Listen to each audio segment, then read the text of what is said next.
Assalamualaikum class 7th. Today we are going to start unit number 4 Poet of Nature. Poet of Nature का मतलब होता है कुदरत का शायर. ठीक है, कुदरत के शायर हम कहते हैं. हमारे पास एक हैं शायर जो हैं नेचर के बारे में, उन्होंने बहुत सारी पोइम्स लिखी हैं और कुदरत से उनकी रिलेशन कैसे हुई कि वो क्या करते थे, अपनी इनके वालिदैन जो हैं उनको छोटी उम्र में उनसे जुदा हो गए, उनकी डेथ हो गई. फिर उनको अंकल के पास रहना पड़ा और डिफरेंट अंकल्स ने उनको अपने अपने घरों में ले गए. बच्चे अलग अलग हो गए. तो इस तरह से जिस जगह भी वो रहते थे वहाँ पे कुदरत के मनाजिर बहुत हसीन थे जिसने उनकी पूरी शख्सियत पे बहुत असर अंदाज हुई और इस तरह से वो शायर भी बन गए. और वो हमारे शायर हैं, इंग्लिश शायर हैं विलियम वर्ड्सवर्थ. ठीक है, विलियम वर्ड्सवर्थ के बारे में हम यहाँ पर उनके बारे में पढ़ने लगे कि उन्होंने कैसे अपनी ज़िंदगी गुजारी और पोएट ऑफ नेचर वो कैसे बना. ठीक है स्टूडेंट, तो अपनी रीडिंग स्टार्ट करते हैं. जी, यहाँ पर विलियम वर्ड्सवर्थ की पिक्चर भी दी गई है जो कि पोएट ऑफ नेचर के नाम से जाने जाते हैं. ठीक है, अब रीडिंग देखते हैं अपनी. The second of 5 children. Second of 5 children का मतलब 5 बच्चों में से दूसरे नंबर पर. William Wordsworth was born on April 7, 1770 in the lake districts of northern England. कि वो 5 बहन भाइयों में से दूसरे नंबर पे विलियम वर्ड्सवर्थ जो थे कब पैदा हुए, 7 अप्रैल 1770 में. कहाँ पैदा हुए, lake districts of northern England, England के इलाके, नॉर्दर्न शुमाली इलाके, लेक डिस्ट्रिक्ट के पास. ठीक है, वहाँ उनकी पैदाइश हुई. His mother died when he was just 7 years old. उनकी वालिदा का इंतकाल हो गया या माँ का इंतकाल हो गया जब वो सिर्फ 7 साल के थे. At the age of 13, जब वो 13 साल के हुए, his father, उनके वालिद जो उनके अब्बा जान, who was a lawyer, जो कि एक वकील थे, also died. उनकी भी वफ़ात हो गई. ठीक है, कुदरत ने उनके साथ कैसा किया, नेचर के बाय नेचर अल्लाह ताला ने उनके शुरू से ही ऐसी तरबियत की कि पहले वालिदा चली गई, तभी 7 साल के हुए थे, फिर उनके वालिद भी उनकी वफ़ात हो गई. इस तरह से आफ्टर हिज फादर्स डेथ, उनकी फादर की या बाप की वफ़ात के बाद, the children were left under the guardianship of their uncle. अब बच्चे जो थे, क्योंकि वो 5 बहन भाई थे ना, तो वर्ड्सवर्थ की दूसरा नंबर था, तो 5 बहन भाइयों को उनके अंकल से, उनके चचाओं ने, या अपने मतलब चचा ही कहते हैं अंकल को, या फिर हमने खालू वगैरह भी हो सकते हैं, उनके मतलब सारे बच्चों को उन्होंने बांट लिया.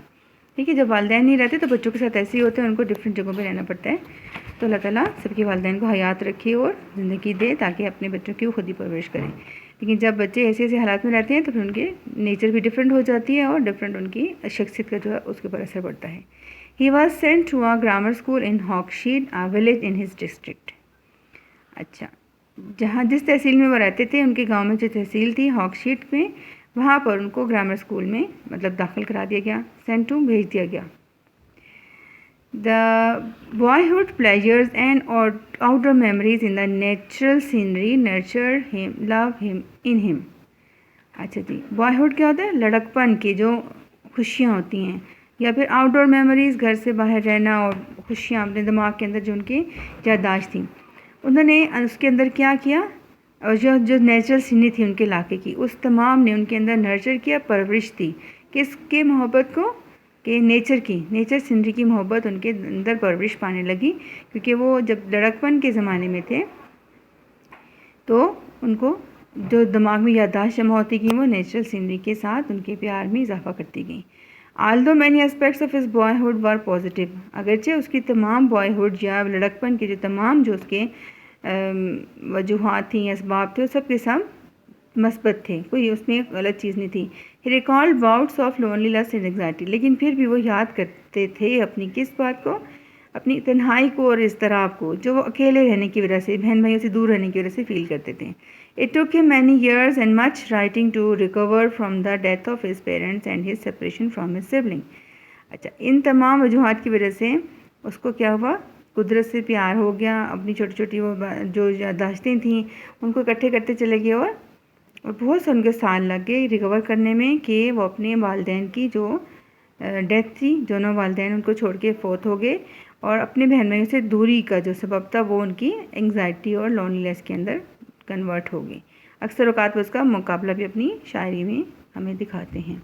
ठीक है, कैसे उन्होंने इस तमाम जो टाइम तो उसको कैसे गुजारा, क्योंकि वो जब 7 साल की उनकी मदर फौत हुई थी तो बाप उनके कब फौत हुए, जब 13 ईयर के, समझो कि वो उनका जवानी का स्टार्ट था और वो उसके बाद उनको अपने बहन भाइयों से अलग होकर रहना पड़ा। तो फिर उस वक्त उनके अंदर जो फीलिंग आई, फिर उसने उनके अंदर कुदरत से मोहब्बत पैदा कर दी और उन यादाश्त को उनके अंदर एंग्जाइटी की फॉर्म में या मुस्तरबाना या अकेलेपन को दूर करने के लिए वो डिफरेंट काम करते थे, उनको याद करते थे कि कैसे मैं वालिदैन से जुदा हुआ और उसके बाद मेरे बहन भाई में से जुदा हो गए। In 1787 he started attending St. John's College, Cambridge. 1787 में उसने क्या कर दिया, सेंट जॉन्स कॉलेज कैम्ब्रिज एक सिटी का नाम है इंग्लैंड में, वहाँ पे उनको मतलब अटेंड करना शुरू किया, वहाँ पे मतलब दाखिला ले लिया। इन 1791 में he graduated from Cambridge, Cambridge university से उन्होंने क्या कर लिया, अपना ग्रेजुएशन का इम्तिहान पास कर लिया। इन दीज ईयर्स, इन तमाम सालों में, his inner appreciation for nature and its beauty bloomed to the highest level. इन तमाम सालों में क्या हुआ, उनके जो दिल के अंदर कुदरत के साथ प्यार था या मोहब्बत थी वो बहुत ज़्यादा भर गई, जिसे ब्लूम कहते, वो उनके साथ था, वो भी जवान हो रही थी। कुदरत की जो खूबसूरती थी और उसके मतलब हाईएस्ट लेवल पर उसके दिमाग के अंदर वो भर गई। ठीक हो गया। अब यहाँ पे क्वेश्चन है स्टूडेंट, रीडिंग की तरह हमारा क्वेश्चन है, व्हेन डिड वर्ड्सवर्थ ग्रेजुएट, कब उन्होंने ग्रेजुएशन किया। अभी हमने इस पैराग्राफ में पढ़ा है कि 1791 में, ठीक है, विलियम वर्ड्सवर्थ ने ग्रेजुएशन कंप्लीट किया कैम्ब्रिज यूनिवर्सिटी से। ठीक हो गया। In 1795 Wordsworth got a chance to live with his youngest sister.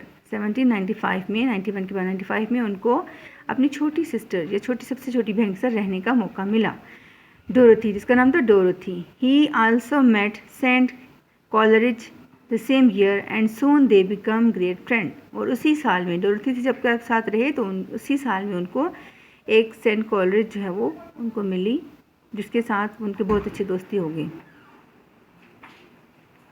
अच्छा जी, जल्द ही वो दोनों जो है बहुत अच्छे दोस्त बन गए। तो उसी साल बहन को मिलने के साथ साथ सेंट कॉलरिज से उनकी मुलाकात हुई, वो दोनों बहुत अच्छे दोस्त बन गए। They both decided to work on lyrical ballads. उन्होंने एक अपनी जैसे कि नज़मों का मजमुआ के नाम से एक लिखा बुक, विच गॉट पब्लिशिंग 1798, जो 1798 में पब्लिश हुई, ये शाया हुई। One of Wordsworth's most famous poem Tintern Abbey was publish in this work. उसी बैलेड, लिरिकल बैलेड्स में टिंटन एबे जो उसकी बहुत मशहूर जो है पोएम, वो भी उसके अंदर शामिल थी। Along with Coleridge the rhyme of the ancient mariner, और उसके साथ साथ कॉलरिज की जो पोइम थी rhyme of the ancient mariner, वो भी इसके अंदर शामिल थी। ठीक है स्टूडेंट, आज के लिए इतना ही काफ़ी है। कल इंशाल्लाह हम बाकी पढ़ेंगे, बाकी उनकी तमाम आगे पोइम्स के बारे में जिक्र आ रहा है, जो कि उन्होंने एक अपना फर्स्ट लिरिकल बैलेड जो है वो शाया करा दिया 1798 में, जब वो अपनी सिस्टर के साथ रह रहे थे और साथ में उनका कॉलेज से दोस्ती होगी, वहाँ पर उन्होंने ये डिफरेंट काम किए। अब बाकी जो उन्होंने शायरी की कुदरत से रिलेटेड, वो हम जो हमारे आगे सिलेबस में भी शामिल होगी, अपने मतलब हमारे नेक्स्ट क्लासेस में शामिल होती चली जाएगी, उनके बारे में हम पढ़ेंगे और डिटेल से। ठीक है स्टूडेंट, आज के लिए इतने काफ़ी है। आप लोगों ने तमाम डिफ़िकल्ट वर्ड्स को याद करना है और क्वेश्चन के आंसर जो है उसमें ढूंढने हैं, और क्या करना है, बस आप लोगों ने इसी पर फोकस करना है और बार बार इसकी रीडिंग करें और क्वेश्चंस, क्रिएटिव राइटिंग आप लोगों ने लाजमी करनी है। ठीक है, ओके स्टूडेंट, अल्लाह हाफिज़।